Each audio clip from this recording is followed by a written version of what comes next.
right now, somewhere, a gardener is standing over a tomato plant with a pair of snips, about to cut off part of their own harvest, and they have no idea.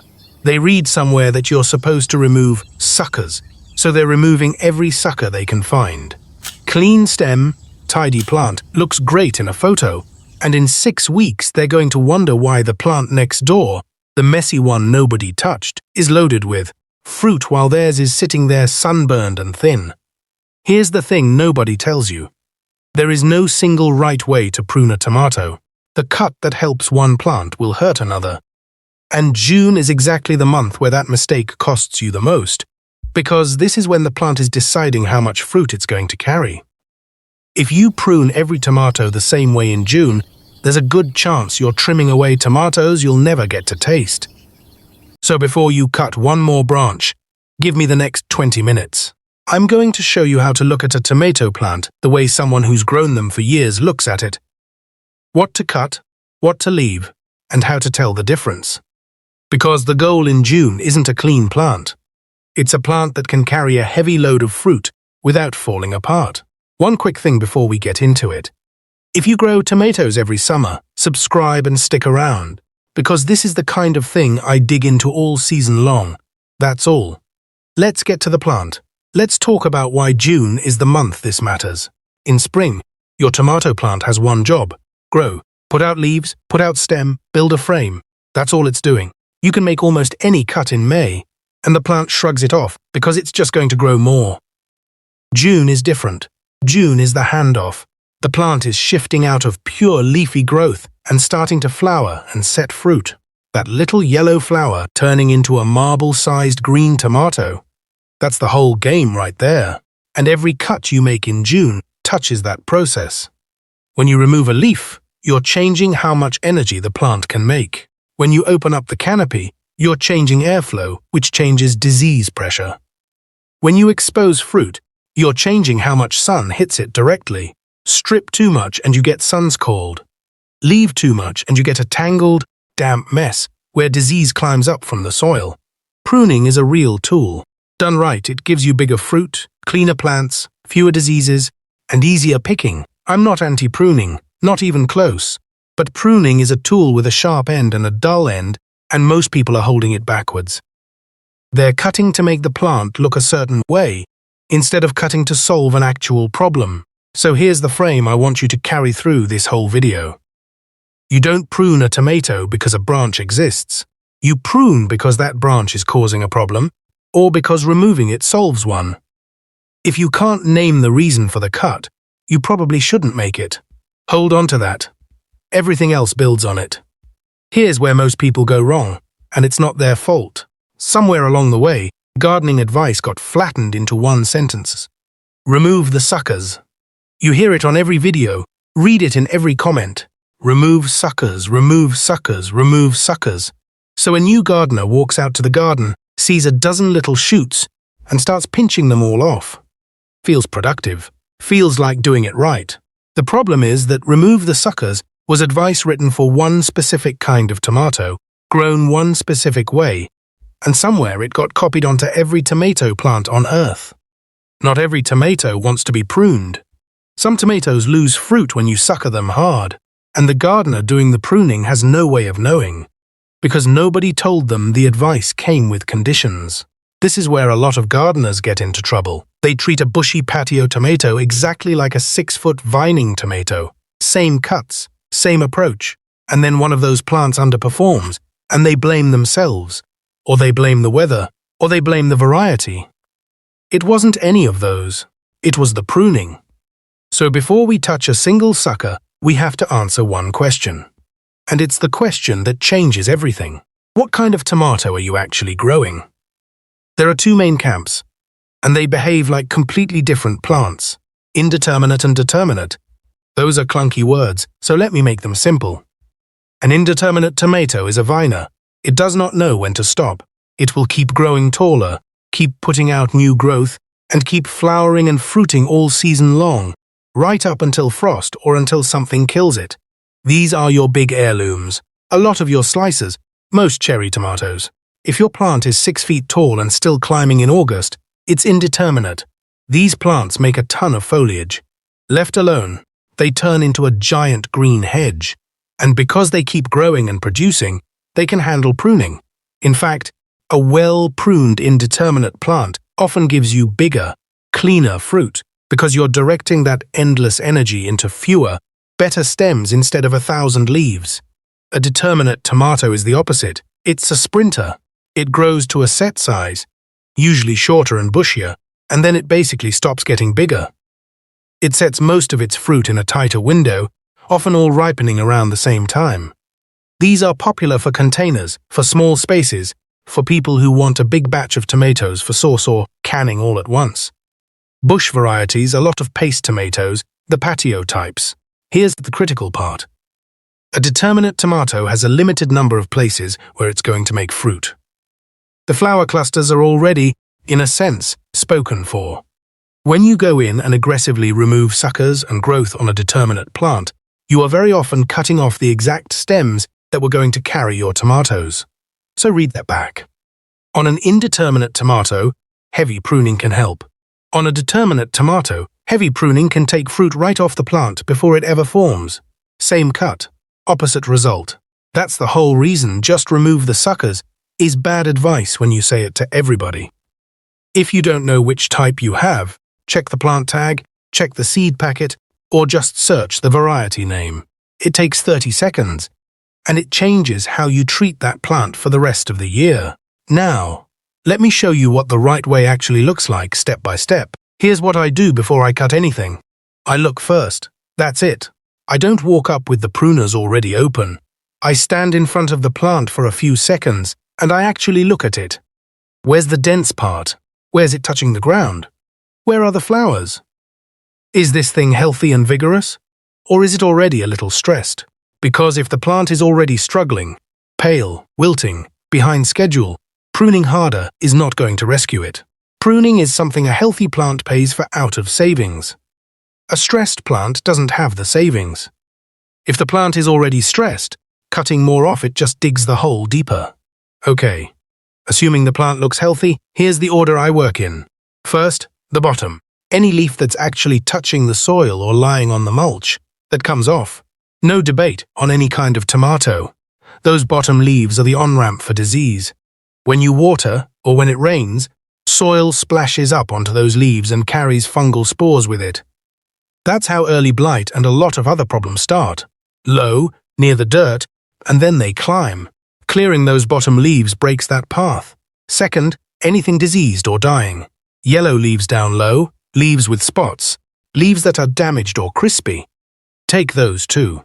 They're not feeding the plant much anymore, and a spotted leaf is a launch pad for whatever's spotting it. Get it out of there. Third, I open up the very base of the plant for airflow.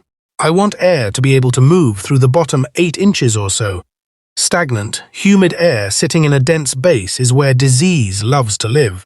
A little breathing room at the bottom does a lot of quiet work all season. Now we get to suckers, the part everyone fixates on. And I'll show you exactly what a sucker is in a minute, because that matters. But here's the principle. I'm not removing suckers because they're suckers. I'm deciding, sucker by sucker, whether keeping it helps or hurts this specific plant. On a viner, I'll thin them. On a bush type, I'll mostly leave them. We'll get into the exact method for each. And here's the rule that keeps you out of trouble. Do not strip the plant bare. I see people get into a rhythm with the snips and just keep going until the stem is naked. Don't do that. Those leaves are the plant's solar panels. They're literally how it makes the sugar that becomes a tomato. And their shade. Fruit that's sitting in full, direct sun with no leaf cover gets sun-scald. Pale, leathery, sunken patches that ruin the tomato. You need enough foliage left to shade the fruit you're trying to grow. A few practical notes on the act of pruning itself. Prune in the morning when the plant is dry. The cut's close up over the day and you're not spreading water around. Avoid pruning when the plant is wet if disease is any kind of concern on your plants, because wet plus open wounds plus your hands moving plant to plant is how you carry problems around the garden. Use clean tools or clean fingers.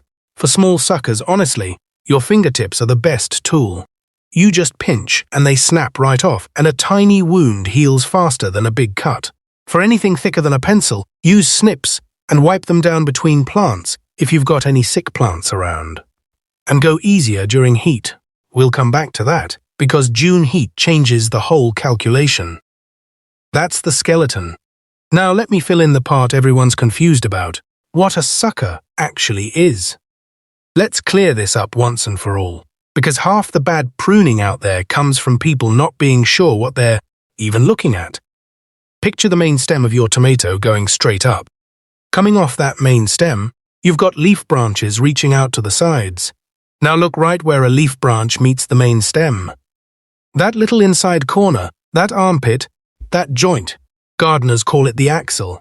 A sucker is a new shoot that grows right out of that joint, out of the crook between the main stem and a leaf branch. That's it. That's the whole definition. If a shoot is coming out of that armpit, it's a sucker. People get it confused with the main growing tip at the top, or with a regular leaf branch, and end up cutting the wrong thing. So burn this into your memory. Main stem, leaf branch, and the shoot in the corner between them is the sucker. Here's the part that surprises people. A sucker is not a parasite. It's not stealing from the plant in some evil way. A sucker is just a new stem, and a new stem can grow its own leaves, its own flowers, and its own fruit. That's why this isn't simple. On an indeterminate tomato, a sucker you leave alone can grow into a productive second stem that gives you a whole extra run of tomatoes. On a determinate tomato, those shoots are part of how the plant builds its limited fruit set in the first place. Strip them and you strip future tomatoes. So a sucker isn't automatically good or bad, it's a decision. And the right decision depends entirely on which kind of plant you're standing in front of. Which brings me to something I said at the start. The branch most beginners remove first, that first big sucker low on the plant, is sometimes exactly the branch they should have kept. I'll show you when, in just a second. Let's start with the viners, the indeterminate types, because this is where pruning really earns its keep. These plants want to sprawl into a giant bush. If you let an indeterminate tomato do whatever it wants, you get an enormous tangle. Tons of leaves, fruit buried deep inside, hard to pick, and a humid interior where disease thrives. So with these, we're going to bring some order to it. The most common approach for growing vertically is to pick one or two main stems, call them leaders, and grow those up a stake or string. One leader gives you a tidy, narrow plant with fewer but often larger tomatoes. Two leaders give you more fruit total on a slightly bushier plant. Either works. Pick based on your space and how much support you've got. Once you've chosen your leader or leaders, the job is to keep other suckers from turning the plant back into a hedge. As suckers appear, you pinch most of them out while they're small. This is the single biggest favor you can do yourself. Get suckers when they're an inch long and your fingertip handles it. Wait 3 weeks and now you're sawing off a thick branch and leaving a big wound. Small and early beats big and late every single time. Now, here's the nuance on that first low sucker, the one I keep teasing. The general guidance is to remove suckers below the first flower cluster. Find that first set of flowers on the main stem. Below it, you generally clear the suckers, because that lower growth tends to be closest to the soil and the disease zone, and it pulls energy down low where you don't want it. But, and this is the judgment part, if you actually want a second leader for more fruit, the strong sucker right below that first flower cluster is often the one growers deliberately keep and train up as the second stem. That's the kept branch I mentioned. So it's not a rule, it's a choice. If you want maximum tidiness and bigger individual fruit, take it. If you want more total tomatoes and you've got the support, keep it and train it up. Through all of this, keep the plant open, but not naked. You're thinning, not shaving. Plenty of leaves stay on. You just don't want 40 competing stems. 2 more things. Tie as you go. These plants get tall and heavy, and a loaded stem will snap or flop if it's not supported. Use something soft. Twine, cloth strips, clips, and loop it loosely so it doesn't choke the stem as it thickens. Tie a little every week as it climbs. And that's really the rhythm, weekly. A quick check every week, pinching the new small suckers, tying the new growth, pulling any bad lower leaves. 10 minutes. If you do the little weekly pass, you never end up with the big, scary, overgrown surgery later. Now the bush types. Completely different mindset. If you take one thing from this whole video for your determinate plants, it's this. Mostly leave them alone. Do not heavily sucker prune a determinate tomato. I'll say it plainly because it goes against everything the internet shouts at you. Those suckers and that bushy growth are how the plant builds its crop. The plant has a set size and a set window to fruit, and it's using all that growth to carry tomatoes. Strip it down to 1 or 2 stems like you would a viner, and you've just cut your harvest down with it. So what do you actually do? You still do the basic cleanup, the stuff that's good for every tomato. Remove the leaves touching the soil. Same as before. Anything lying on the dirt is a disease on-ramp. Take it off. Remove diseased or yellowing lower leaves. If it's sick or spent, it goes on any plant.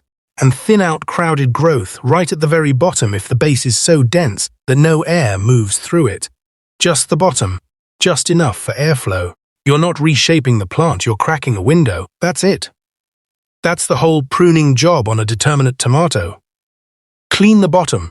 Remove the sick stuff. Give the base a little air, and otherwise let the plant be the bush it wants to be. What these plants really need from you instead is support. A determinate tomato that's setting all its fruit at once gets heavy and top-heavy fast. A good cage or stakes keeps all that fruit up off the ground and keeps branches from snapping under the load. Put the support in early, before the plant needs it. Protect the flowers and the fruiting branches. That's the priority. On these plants, your job is to keep those productive parts healthy and supported, not to cut them off in the name of tidiness. And here's the line I want you to remember. Every time you look at a bush tomato and feel the urge to neaten it up. A neat-looking plant is not always a more productive plant. A clean tomato plant and a productive tomato plant are not the same thing. With determinates especially, a little mess is exactly what a full harvest looks like. Take a breath here, because that's the hard part. Knowing the difference between the two types and what each one actually needs from you. If that clicked, you're already ahead of most people standing over their tomatoes with a pair of snips. And if it did click, do me one small favor. Subscribe, so the next time I will make another video on yellowing leaves, blossom drop, why a plant won't set fruit. It actually shows up for you instead of getting lost. That's the whole reason to hit it. And if you know someone growing tomatoes this summer, the neighbor with the jungle out back, the friend who swears they've got a brown thumb, send them this. The single biggest reason gardens underperform is people doing the right thing to the wrong plant, and one share might save somebody's whole tomato patch this year. Alright, back to the garden, because there's one more thing about June that trips up even experienced growers. When the weather turns hot, and in a lot of the country, June is when it really turns hot. Everything I've told you about pruning needs to get gentler. Heat changes the math. Here's why. On a brutally hot, sunny day, those leaves you've been thinking about cutting are doing something critical. They're shading the fruit. They're shading the plant. Leaf cover is the plant's own sunscreen and its own cooling system. When you strip a plant down right before or during a heat wave, you take that protection away at the exact moment the plant needs it most. What happens then? A few bad things all at once. Sun's called. Fruit that was shaded yesterday is now in full sun, and it scorches. Those pale sunken patches, ruined tomatoes, blossom drop. When a tomato gets too stressed and too hot, it just drops its flowers. It decides it can't support fruit right now, and lets the blossoms fall. No flower, no tomato. Over-prune into a heat wave and you can trigger exactly this, and general stress. A freshly, heavily pruned plant is a plant trying to heal wounds and recover, and now it's doing that in extreme heat with less shade. That's a lot to ask. Wilting, stalling, all of it gets worse. So the rule for hot weather is simple. When it's extreme, pause the heavy pruning. Do the bare essentials if you have to. Pull a leaf that's clearly diseased. Clear something off the soil. But put the real pruning on hold until the heat breaks. Let the plant keep its shade. There's no prize for a perfectly pruned tomato in the middle of a heat wave, and there's a real cost. Wait for a cooler, calmer stretch and do it then. The plant is not in a hurry, neither are you. Let's say the damage is done. or you want to know how to tell if you're overdoing it. Here's what an over-pruned tomato shows you. The most obvious sign is exposed fruit. You can see tomatoes hanging out there with no leaf cover over them, just sitting in the open sun. That's a plant that's about to get sun-scalded if it hasn't already. Wilting right after you prune is another. A little droop is normal, but a plant that wilts hard and stays wilted after pruning is telling you that you took too much at once, and it's struggling to keep up. Watch for fewer flower clusters forming going forward, and growth that slows down or stalls. When you remove a lot of foliage, you remove a lot of the plant's energy-making capacity, and it has less to put toward new flowers and new growth. The plant downshifts, and here's a sneaky one. The soil around the plant dries out faster. That seems backwards, but think about it. All that leaf cover was shading the ground and slowing evaporation. Strip the canopy and the sun hits the soil directly, dries it out quicker, and now the plant's dealing with drought stress on top of everything else. Put it together and you get a plant that looks open and airy, but is actually weak. Thin behind. It looks clean, but it's not thriving. That's the tell. Open but weak, tidy but stressed. If that's your plant, ease off, let it recover, and let some new growth come back to reshade it. Now the other direction, because the answer isn't always cut less. Plenty of plants genuinely need more pruning than they're getting. Here's what an under-pruned, overcrowded tomato shows you. Leaves touching the soil all over the place. That's the first flag, and it's the easiest disease path there is. If the bottom of your plant is resting on the dirt, it needs attention. Poor airflow is the big one. Stand in front of the plant. Does it look like a solid green wall with no gaps? If air can't move through it and light can't get into it, you've got a humid, stagnant interior, and that is where disease sets up shop, and you'll often see it start to show. Disease that begins low, near that crowded damp base, and works its way upward leaf by leaf. That low to high progression is the classic signature of a plant that's too crowded down where it counts. A few more practical tells. It's hard to even water the base, because you can't get to it through the tangle. The flowers are buried so deep inside the foliage that pollinators can barely find them. And all that dense cover makes perfect hiding spots for pests. You've basically built them a shelter. When you see this, the tangled mass, the buried flowers, the disease creeping up from a damp base, that plant is asking you to open it up. Clear the bottom, thin the interior enough for air and light to get in, and you'll often watch the plant turn a corner. So it cuts both ways. Some plants need less, some need more, which is the whole point. So how do you hold all this in your head without a spreadsheet? You don't need to. It comes down to one idea. Prune for airflow, access and plant health, not just because a branch exists. That's the whole thing. Every cut should answer to one of those three. Am I improving airflow? Am I making it easier to water, pick, and care for the plant? Am I removing something diseased or unhealthy? If a cut serves one of those, make it. If a cut is just there to make the plant look neater, stop and think twice. Look at that crowded base. Leaves on the soil, no air moving. That cut is for health and airflow. Make it. Look at a healthy leaf that's shading a cluster of fruit on a hot afternoon. There's no problem there to solve, and cutting it creates one. Leave it. Look at a tiny sucker on a viner you're growing as a single leader. Removing it keeps the plant manageable. That's access and order. Pinch it. Look at that same sucker on a bush tomato that's building its crop. Leave it be. Same gardener, same pruners, totally different decisions, because the question was never, is this a branch I could cut? The question is always, what is this branch doing for the plant, and does removing it solve a problem? The goal is to remove problems, not to remove the plant's engine. Those leaves and stems are the engine. You're a mechanic clearing out what's broken, not someone stripping the car for parts. Keep that frame and you'll make good calls on a plant you've never seen before, in a situation I never mentioned. Let me put it all together. Walk with me through one plant, start to finish, like we're standing in the garden together. Here's our plant. Indeterminate, growing up a stake, looking healthy, getting a little busy down low. Let's work it. First thing, I'm not reaching for anything yet. Healthy color, good vigor, growing well. Good. This plant can afford a little pruning. If it looked sad and stressed, I'd do almost nothing. But it's strong, so we proceed. Down to the base. Look at that.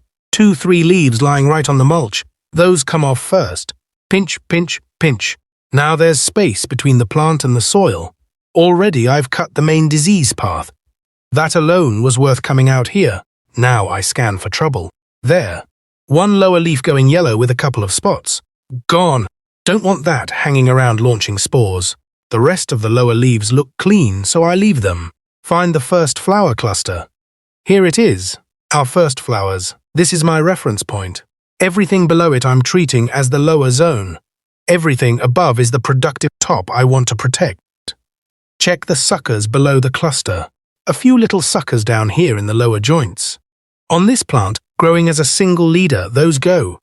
They're low, near the disease zone, and I don't need them. Pinch them out while they're small. But wait, this one right under the first flowers is vigorous. This is my decision point.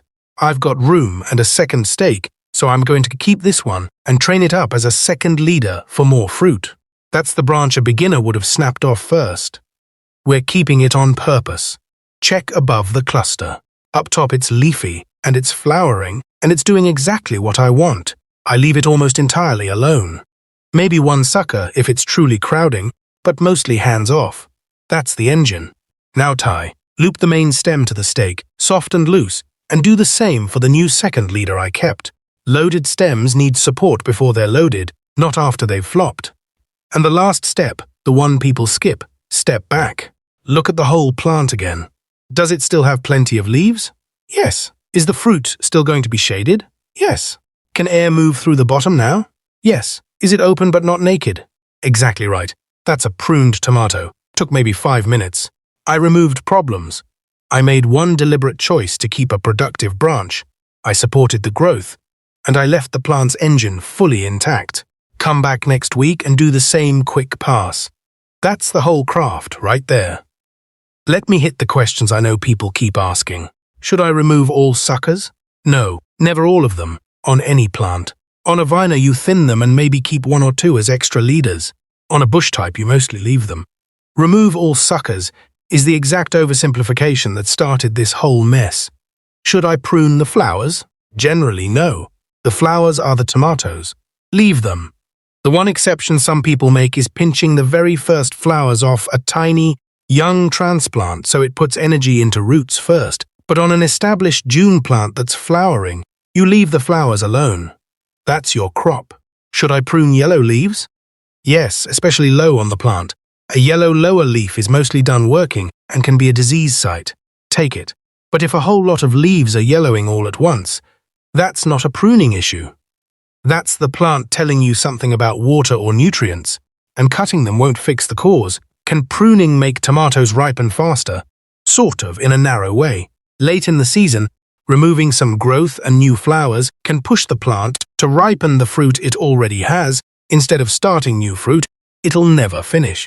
But pruning doesn't speed up a green tomato in June by much.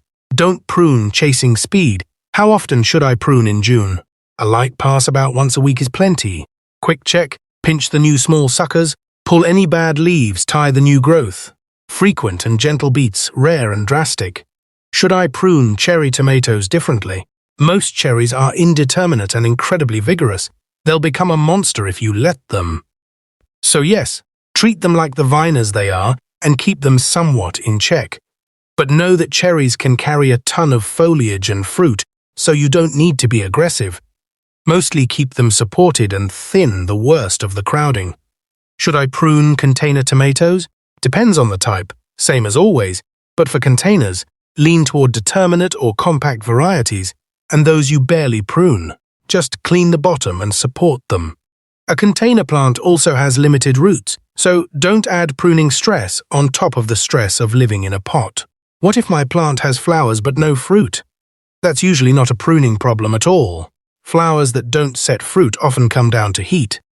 Too hot and the plant drops blossoms, or a lack of pollination, or sometimes too much leafy growth from heavy nitrogen. Pruning won't fix the first two. For pollination, a gentle shake of the plant on a calm day can help the flowers self-pollinate, but mostly, flowers but no fruit is a heat and conditions issue, not a knife issue. Should I top my tomato plants in June? Topping, cutting off the very growing tip, is mostly a late-season move to stop new growth and force ripening before frost. In June, you've got a whole season ahead. Don't top in June. You'd just be cutting off all the future fruit that growing tip was going to produce. Save topping for the very end of the season. So here's where I'll leave you. Before you cut another sucker, ask 3 questions. What type of tomato is this? Viner or bush? What's the weather doing? Is a heat wave coming? And what is this particular branch doing for the plant? Is it a problem? Or is it the engine?